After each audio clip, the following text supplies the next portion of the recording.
মুহূর্তটার খুব অভাব দেখছি, কিছু মনে করবেন না। সবাই কেমন যেন বকডাউন হয়ে আছেন নির্বাচন নিয়ে বোধহয়। আপনাদের মধ্যে যেটা আশা করি আমরা, যে আপনারা 15 বছর লড়াই করেছেন, তারও আগে স্বৈরাচারের বিরুদ্ধে লড়াই করেছেন। আজকের এই লড়াইটা কিন্তু সবচেয়ে গুরুত্বপূর্ণ লড়াই। এই লড়াই সবচেয়ে কঠিন লড়াই, যে কথা আমার নেতাও বলেছেন। এই লড়াই আজকে আপনাকে পেছনের একটা টেনে নিয়ে যাওয়ার শক্তি, সেই শক্তির বিরুদ্ধে আজকে আপনাকে সামনের দিকে এগিয়ে যাওয়ার শক্তিকে জয়যুক্ত করতে হবে। সুতরাং এখানে আপনাদেরকে অত্যন্ত শক্তিশালী মনোভাব নিয়ে এগোতে হবে। আজকে যে দেশ গড়ার পরিকল্পনা আমাদের নেতা তারেক রহমান সাহেব দিয়েছেন, এটাকে অভিনব ঘটনা বাংলাদেশের রাজনীতিতে। আমরা খুব কম দেখেছি যে রাজনৈতিক দলগুলো নির্বাচনের আগে তার দলকে তৈরি করে, যে আমি নির্বাচনে জয়যুক্ত হলে আমরা কি করব, জনগণের জন্য কি করবো সেটা তাদেরকে আপনার ইনডক্ট্রিনেট করা, তাদেরকে বোঝানো, এবং যেটা জনগণের কাছে নিয়ে যাবেন আপনারা। অর্থাৎ আমরা আগে থেকেই আমাদের যে কাজগুলো আমরা করব, সেই কাজগুলো সম্পর্কে আপনাদেরকে পুরোপুরিভাবে অবহিত করা এবং সেটাকে নিয়ে সামনের দিকে নিয়ে যাওয়া, জনগণের কাছে নিয়ে যাওয়া। একটা কথা আমাদের মনে রাখতে হবে সবসময়, যে নির্বাচন কিন্তু সেই আওয়ামী আমলের নির্বাচন নয়। এই নির্বাচন কিন্তু হবে একেবারেই পুরোপুরিভাবে সত্যিকার অর্থেই একটা নিরপেক্ষ নির্বাচন। তো সেই নিরপেক্ষ নির্বাচনে জয়যুক্ত হলে কিন্তু জনগণের ভালোবাসা আপনাদের নিতে হবে। You have to win over the people. আপনাকে মানুষের মন জয় করে তাকে ভোট কেন্দ্রে আনতে হবে এবং আপনার পক্ষে তাকে ভোট দেওয়াতে হবে। এখানে আপনারা সেই সৈনিকেরা, সেই সেনাপতিরা বসে আছেন। সুতরাং এখন কে নমিনেশন পেল কে পেল না, এটা নিয়ে চিন্তা এখন করার দরকার নেই। আপনি জনগণের সামনে আপনার পার্টি কি দেবে, আপনার নেতা কি দিচ্ছেন, সে নেতাকে সামনে নিয়ে আসা, এই বিষয়গুলো কিন্তু আপনার মাথায় রাখতে হবে।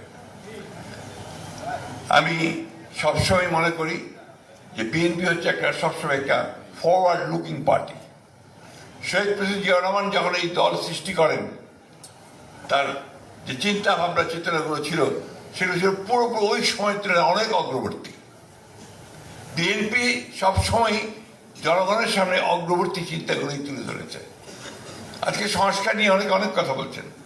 কালকে একটা দলের নেতাদের বলতে শুনলাম, নতুন তৈরি করা একটি দল জোট করেছেন তারা।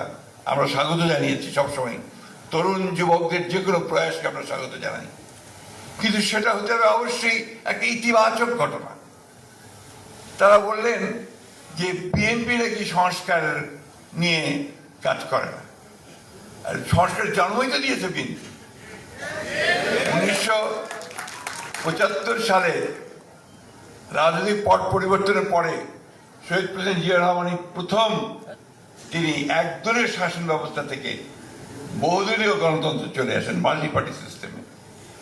তিনি প্রথম, তিনি একটা বদ্ধ গণমাধ্যম যেটা নিয়ন্ত্রিত ছিল, মাত্র 4টা পত্রিকা শেখ মুজিব চালু করেছেন তার বাকশালে, সেই গণমাধ্যমকে তিনি মুক্ত করে দিয়েছিলেন, মানুষের বাক স্বাধীনতা থেকে মুক্ত করেছিলেন, বিচার বিভাগকে স্বাধীন করে দিয়েছিলেন। এই সংস্কারগুলো তো জিয়া রহমানের করা, বিএনপির করা। এবং তারপরে দেশনেত্রী বেগম খালেদা জিয়া যখন দায়িত্ব নিয়েছিলেন, আপনারা জানেন, সেই গণতন্ত্র মুক্ত করতে দীর্ঘ 9 বছর তিনি সংগ্রাম করেছেন, লড়াই করেছেন। তিনি প্রেসিডেন্সিয়াল ফর্ম অফ গভর্নমেন্ট থেকে পার্লামেন্টারি ফর্ম অফ গভর্নমেন্টে নিয়ে এসছেন। এবং মেয়েদের শিক্ষা, তাদের ক্ষমতায়ন, যুবকদের কর্মসংস্থান, শিক্ষার প্রসার, এই ব্যাপক কর্মযজ্ঞ নিয়ে অর্থনীতিকে পুরোপুরিভাবে আধুনিকীকরণ করা, এই বিষয়গুলো কিন্তু দেশনেত্রী বেগম খালেদা জিয়ার আমলেই শুরু হয়েছিল। এবং তখন টাইমের মতো পত্রিকা তারা কাভার স্টোরি করেছিল বাংলাদেশকে অ্যাজ ইমার্জিং টাইগার, অর্থাৎ একটা অরণ্য থেকে একটা উদীয়মান ব্যাঘ্র আসছে বাংলাদেশ অর্থনৈতিক শক্তি নিয়ে। অর্থনৈতিক ক্ষেত্রে তিনি একইভাবে সংস্কারগুলো করেছিলেন শহীদ প্রেসিডেন্ট জিয়া রহমান। তিনি প্রথম যিনি আজকে বাংলাদেশের অর্থনীতির ভিত্তি যে পোশাক শিল্প, সেই পোশাক শিল্পকে তিনি শুরু করেছিলেন। বিদেশে আমাদের শ্রমশক্তিকে রপ্তানি করে আজকে যে রেমিটেন্সের উপর দাঁড়িয়ে আছি, রিজার্ভ যে আজকে হয়তো বাড়ছে, সেই কাজও শুরু করেছেন শহীদ প্রেসিডেন্ট জিয়াউর রহমান। এই বিষয়গুলো কিন্তু আপনাদের শক্তি। আমি সে কারণে বলি যে বাংলাদেশের যা কিছু ভালো অর্জন, সব অর্জন হচ্ছে বিএনপির হাতে। এই যে লড়াই সংগ্রাম দীর্ঘ 15 বছরের, আমাদের 60 লক্ষ মানুষের বিরুদ্ধে মিথ্যা মামলা, এই 15 বছর প্রতিদিন আদালতের বারান্দায় বারান্দায় আমরা ঘুরেছি। আমাদের 20,000 নেতাকর্মীকে হত্যা করা হয়েছে। আমাদের ছেলেরা, আমাদের যুবকেরা তারা পুলিশের তাড়া খেয়ে বনে জঙ্গলে থেকেছে, শীতের মধ্যে ধান খেতে গিয়ে আশ্রয় নিয়েছে। বন্ধুরা, সুরিকেরা, এই কথাগুলো ভুলে যাবেন না। এই লড়াই আপনারা করেছেন। আমার মনে হয় এখানে একজন নেই যারা কারাগারে যাননি, এখানে একজন নেই যাদের বিরুদ্ধে মামলা নেই। আমি তাই মনে করি এই যে আপনারা সংগ্রাম করেছেন, যে লড়াই করেছেন, সে লড়াইয়ের এখন শেষ দিকে এসছি আমরা।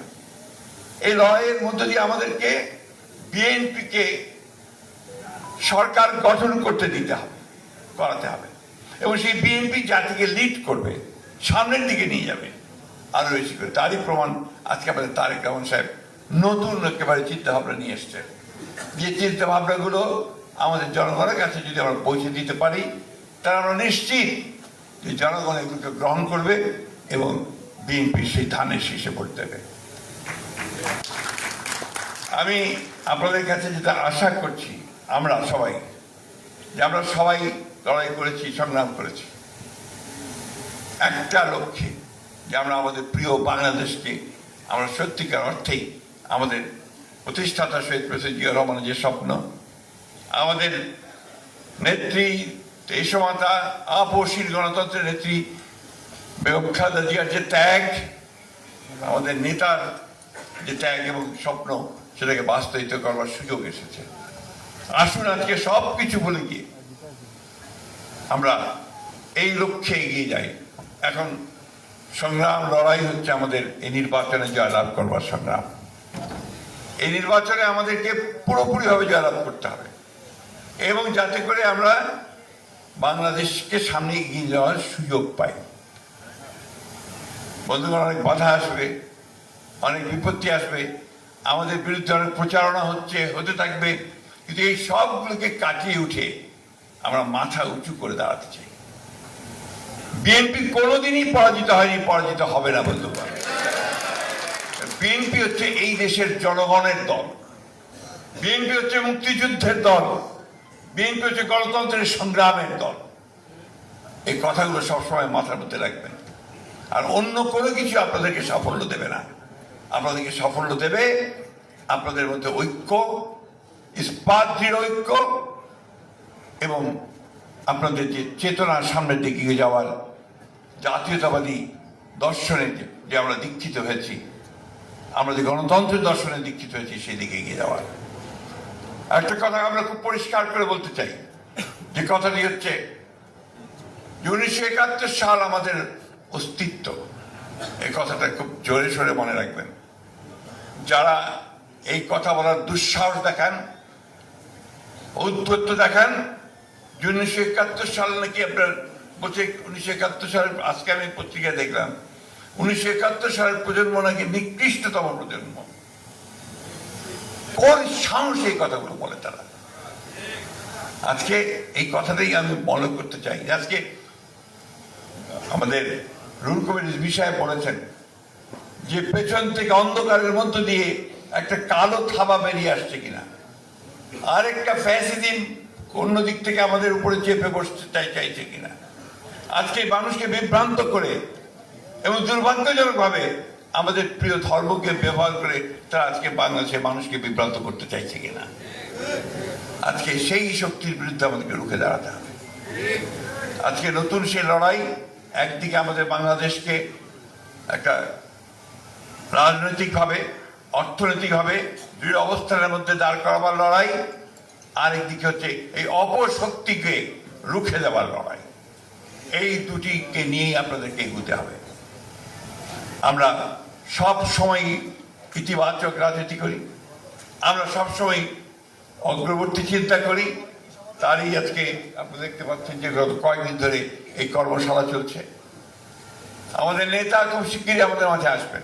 আমি আজকে যেহেতু বাংলাদেশের সব এখানে উপস্থিত আছেন, আমাদের নেতৃবৃন্দ উপস্থিত আছেন বিএনপির, আমি আপনাদেরকে জানাতে চাই, নেতা যেদিন আমাদের আসবেন, যেদিন বাংলাদেশে পা দেবেন, সেদিন যেন সমগ্র বাংলাদেশ কেঁপে উঠে। বন্ধুগণ, এই কথাটা আপনাদের মনে রাখতে হবে, পারবেন তো? ইনশাআল্লাহ আমরা সেই দিন আমরা গোটা বাংলাদেশের চেহারাকে বদলে দিতে চাই। আমরা সামনের দিকে এগোতে চাই, প্রগতির দিকে এগোতে চাই। বাংলাদেশকে আমরা বাংলাদেশকে একটা মর্যাদার আসনে প্রতিষ্ঠা করবার জন্য আমাদের নেতার যে চিন্তা ভাবনা তাকে বাস্তবায়িত করার জন্য আমরা সামনের দিকে এগিয়ে যেতে চাই। আমি বক্তব্য দীর্ঘ করবো না। এখানে আমাদের বিষয়ভিত্তিক আলোচনা করবেন আমাদের বিশেষজ্ঞরা আছেন, তারা আপনাদেরকে সব বলবেন। নতুন যে চিন্তা ভাবনা, আমাদের ফ্যামিলি কার্ড, আমাদের কৃষক কার্ড, এরপরে আপনার আমাদের অন্যান্য ব্যবস্থা, খেলাধুলা, স্পোর্টস, মিউজিক, সংস্কৃতি, সবকিছু নিয়ে আপনাদেরকে আলোচনা হবে, আপনারা শুনবেন। এবং এই আলোচনাকে মনের মধ্যে গেঁথে নেন। শুধু শুনবেন আর নোট নিলেই হবে না, এগুলোকে জনগণের সামনে উপস্থাপিত করতে হবে যে আমরা এই কাজগুলো করতে চাই। এইটাই যদি আপনারা করেন, তাহলে নিশ্চয়ই জনগণ আপনাদের দিকে আকৃষ্ট হবে, আপনার জনগণকে উইন ওভার করতে হবে। বন্ধুগণ, মানুষের জীবনটাই হচ্ছে সংগ্রাম। তেমনি একটা জাতিকে উপরে উঠতে তাকে সংগ্রাম করে উপরে উঠতে হয়। আমরা সেই সংগ্রাম বারবার করেছি, বারবার আমাদের জনগণ প্রাণ দিয়েছে, আমাদের ছেলেরা প্রাণ দিয়েছে।